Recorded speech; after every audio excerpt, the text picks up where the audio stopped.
सभी को praise the Lord, जय मसीह की। आइए वचन में जाएंगे। आज हम देखेंगे मत्ती रचित सुसमाचार अध्याय 4 का 1 से आगे देखते जाएंगे। तो देखिए लिखा गया यहाँ पर कि तब आत्मा यीशु को जंगल में ले गया ताकि इब्लिस से उसकी परीक्षा हो। वह 40 दिन और 40 रात निराहार रहा। तब उसे भूख लगी। तब परखने वाले ने पास आकर उससे कहा, यदि तू परमेश्वर का पुत्र है तो कह दे कि ये पत्थर रोटियां बन जाए। यीशु ने उत्तर दिया, लिखा है, मनुष्य केवल रोटी ही से नहीं परंतु हर एक वचन जो परमेश्वर के मुख से निकलता है जीवित रहेगा। तो देखिए भाइयों और बहनों, जब परमेश्वर कि पुत्र यीशु मसीह ने बपतिस्मा लिया यरदन नदी से, और तभी वो क्या किया, 40 दिन 40 रात वह उपवास किया। तो उसी समय वो आत्मा जो इब्लिस कहलाता है, जो लूसीफर कहलाता है, शैतान ने क्या कहा कर रहे हैं यहाँ पर कि उसको जंगल में ले जा रहा है और ताकि उसकी परीक्षा कर सके। और वह जो 40 दिन 40 रात भूख में थी यीशु मसीह ने, उनको भूख भी लग रही थी।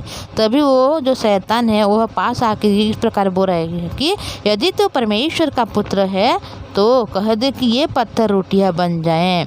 तो देखिए भाई और बहनों, यहाँ पर मतलब शैतान ने यीशु को परीक्षा कर रहा है। तो हम तो मनुष्य हैं भाई और बहनों।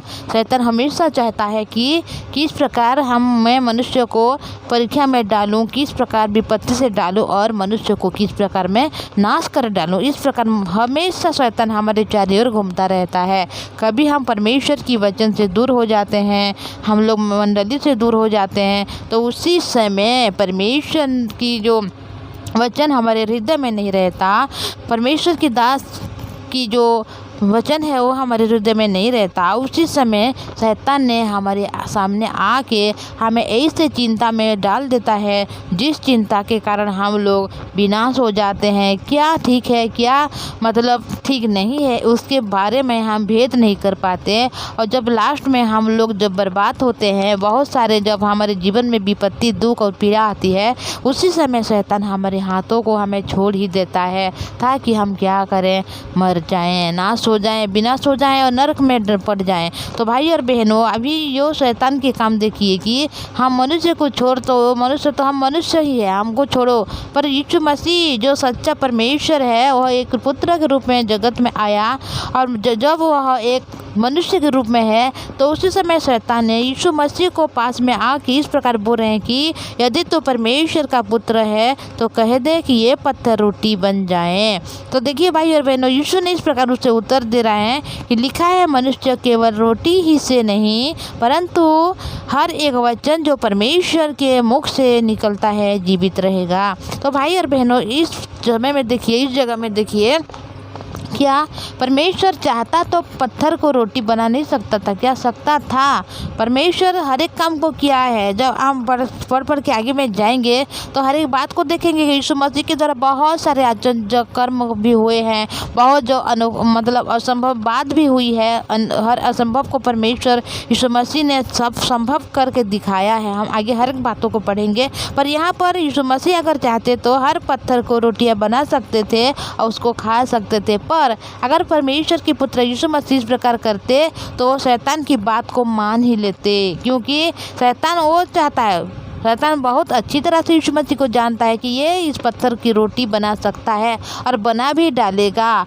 और अगर बना लेगा तो उसी समय शैतान की बात को जब यीशु मसीह मान कर शैतान के द्वारा काम को कर रहे हैं, जो शैतान बोल रहा है, तो शैतान विजयी हो जाएगा भाई और बहनों। इसी वजह से यीशु मसीह ने इस जगह में इस प्रकार बोल रहे हैं कि मनुष्य केवल रोटी ही से नहीं, सबसे पहले इस प्रकार कहा कि लिखा है, मनुष्य केवल रोटी ही से नहीं परंतु हर एक वचन जो परमेश्वर के मुख से निकलता है जीवित रहेगा। तो देखिए भाई और बहनों, यहाँ पर यीशु मसीह ने वचन के द्वारा उनको उत्तर दे रहे हैं कि लिखा है, मनुष्य केवल रोटी ही से नहीं बल्कि परमेश्वर के मुख से निकलता हर एक वचन से जीवित रहेगा।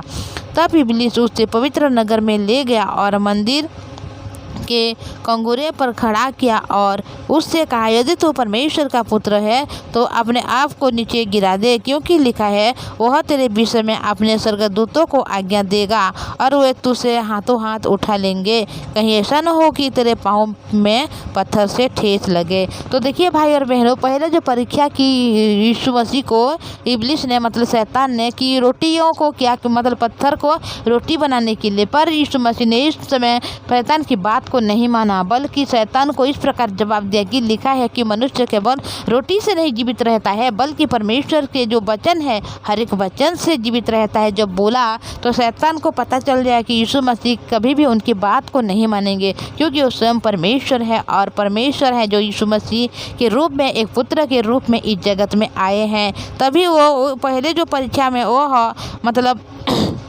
फेल हो गया, तो फिर दूसरी परीक्षा करने के लिए आ रहा है। वो पवित्र नगर में वो ले जाकर मंदिर के कंगूरे पर खड़ा करके इस प्रकार बोल रहा है कि यदि तू परमेश्वर का पुत्र है तो अपने आप को नीचे गिरा दे, क्योंकि लिखा है, वह तेरे विषय में अपने स्वर्गदूतों को आज्ञा देगा और तुझे हाथों हाथ उठा लेंगे। तो देखिए भाई और बहनों, शैतान भी हर एक वचन को जानता है कि वचन में क्या लिखा गया है, इसीलिए इस प्रकार शैतान भी यहाँ पर बोल रहे हैं कि यहाँ पर जब हम देखते हैं कि ये लिखा गया है, देखिए इस प्रकार लिखा गया है कि क्योंकि लिखा है, वह तेरे विषय में अपने दूतों को आज्ञा देगा, क्योंकि वो लिखा है बोल के शैतान ने बोल रहा है, क्योंकि शैतान को भी पता है कि वचन में क्या क्या लिखा गया है। क्योंकि शैतान इस प्रकार है कि यीशु मसीह जो पिता परमेश्वर है उसके प्रिय एक दूत था, और यीशु परमेश्वर के बारे में हर एक बातों को जो शैतान है जानता है। इसी वजह से अभी यीशु मसीह को जो शैतान परीक्षा कर रहे हैं, क्योंकि यीशु मसीह अभी एक मनुष्य के रूप में है, तो इस प्रकार वो मतलब समझता है कि यीशु मसीह मेरे परीक्षा में पड़ जाए, ताकि जो पिता का आज्ञा है कि संसार के हर एक पाप को अपने ऊपर लेकर जो क्रूस में बलिदान होकर सारे मनुष्य को जो बचाना चाहता है, उसके बाद वो मैं क्या हो सके, सफल ना हो सके, बल्कि हर मनुष्य पापी ही रह जाए, ताकि वो नरक में पड़े और मेरे साथ वो रहे बोल के शैतान इस प्रकार से यीशु मसीह को हराना चाहता है। और इस प्रकार बोल रहा है कि लिखा है कि वह तेरे जो स्वर्गदूत को मतलब आज्ञा देंगे और वो तुझे हाथों हाथ उठा लेंगे।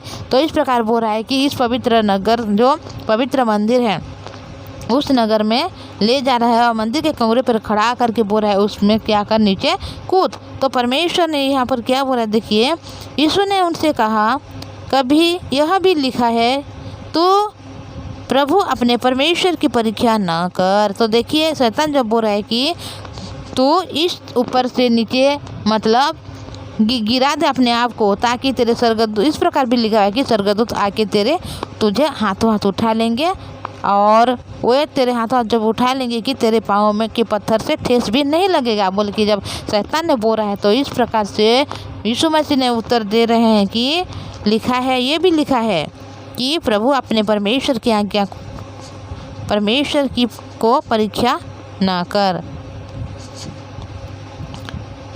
तू प्रभु अपने परमेश्वर की परीक्षा ना कर बोल के लिखा हुआ है बोल के जब यीशु मसीह ने उनको उत्तर दे रहा है। फिर आगे देखेंगे क्या हो रहा है। फिर इब्लिस ने उसे एक बहुत ऊंचे पहाड़ पर ले गया और सारे जगत का राज्य और उसका वैभव दिखाकर उनसे कहा, यदि तू गिर कर मुझे प्रणाम करे तो मैं यह सब कुछ तुझे दे दूंगा। तब यीशु ने उनसे कहा, हे शैतान दूर हो जा, क्योंकि लिखा है, तू प्रभु अपने परमेश्वर को प्रणाम कर और केवल उसी की उपासना कर। तब शैतान उनके पास से चला गया और देखो स्वर्गदूत आकर उसको सेवा करने लगे। तो भाई और बहनों देखिए इस प्रकार हुआ कि वह जो दूसरी बार जो परीक्षा की शैतान ने, तो यीशु मसीह फिर भी वहाँ से मतलब नहीं गिर पाए। फिर वह क्या कर है मतलब जगत की हर एक जो धन है, जो मतलब वैभव है, उनको क्या कर रहे हैं, उनको दिखा रहा है। अगर तू मुझे गिर कर प्रणाम करेगा तो मैं ये सब कुछ तुझे दे दूंगा बोल के जब बोल रहा है। तो यीशु मसीह इस प्रकार बोल रहे हैं कि हे शैतान दूर हो जा, क्योंकि लिखा है, तू प्रभु अपने परमेश्वर को प्रणाम कर और उसी को केवल उपासना कर बोल के जब यीशु मसीह ने उनको बोल रहे हैं। तो शैतान को पता चल जा रहा है कि यीशु मसीह कभी भी मेरी परीक्षा में नहीं पड़ेगा बोल के, क्योंकि भाई और बहनों शैतान कभी भी मनुष्य को नहीं डरता, क्योंकि यीशु मसीह ने मनुष्य के रूप में इस दुनिया में थे। तो इसीलिए शैतान ने उनको हराने के लिए ताकि परमेश्वर की योजना को फेल करने के लिए यीशु मसीह के पास में आते हुए उनको परीक्षा की। पर भाई और बहनों, आप जानते हैं जब हम इस प्रकार हम मनुष्य हैं और दुनिया में जब हम वास कर रहे हैं तो शैतान हमेशा हमारे चारों ओर घूमता रहता है ताकि हमें उस परीक्षा में डाल दे कि हम कभी भी बाहर ना जा सकें, परमेश्वर की वचन को ना सुन सकें, परमेश्वर की जो हृदय को जो वचन के द्वारा हमें बताना चाहते हैं उस वचन को हम कभी विश्वास ना करें। तो भाई और बहनों, शैतान की इस काम को रोकने के लिए हमें केवल वचन को ही पढ़ना है। और शैतान किसी को नहीं डरता, किसी को नहीं मानता, बल्कि केवल यीशु मसीह को ही डरता है और यीशु मसीह को वो मानता है, यीशु की लहू को ही वो डरता है। तो और यीशु मसीह कहाँ मिलेंगे भाई और बहनों? परमेश्वर कहाँ मिलेंगे? परमेश्वर वचन से मिलेंगे। अगर आप देखोगे यूहन्ना का पुस्तक अध्याय 1 में उस जगह में लिखा गया कि वचन ही परमेश्वर है बोल के। तो भाई और बहनों, अगर आप शैतान से हमेशा जीतना चाहते हो, हमेशा शैतान को हराना चाहते हो, तो आप वचन को पढ़िए, वचन को अपने हृदय में रखिए, क्योंकि शैतान मनुष्य को प्यार भी नहीं करता, मनुष्य कुछ भी नहीं कर पाएगा शैतान की, क्योंकि शैतान शक्तिमान है। शैतान हर एक बातों में, हर एक कामों में, हर एक चिंता में मनुष्य को इस प्रकार गिराएगा कि मनुष्य ध्वंस हो जाए, नष्ट हो जाए, नाश हो जाए और नर्क में पड़े। भाई और बहनों, अगर हमारे जो चिंता आता है, हमारी चिंता भी वो शैतान डालता है ताकि हम इस प्रकार काम करते हैं जो नहीं करना चाहिए। भाई और बहनों, हम नहीं चाहते कि इसे काम करें, फिर भी ऑटोमेटिक वो काम हम कर ही लेते हैं, क्योंकि जो हमारे मन में आता है वह शैतान की इच्छा है, और जो हम सोचते हैं, हमारे विचार केवल शैतान की ओर से आता है,